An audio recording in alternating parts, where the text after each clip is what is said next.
Hi guys, welcome to another video. This is an additional one I want to present you related to the live stream recording about the pinup painting. As I said last Thursday that I want to show you how to transfer this piece of work to a larger canvas.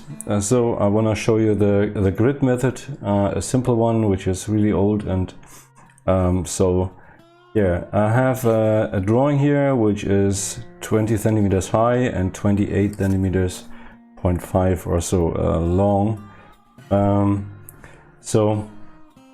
And now I want to decide from where to start the grid. I think it's from the left side. It's the easiest one because on the right side we have less on drawing, but here on this area there is a lot of work to do.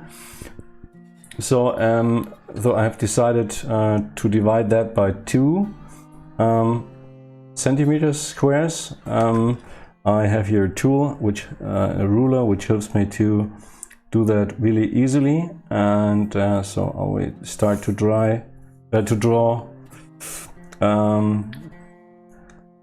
rectangles here with a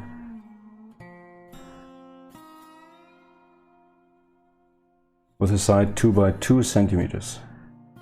Sorry guys for all these, they are normally calculating in inches, so maybe you can use a number whatever you like, but in this way I'm choosing 2 centimeters. Alright, so I do that now for the complete drawing.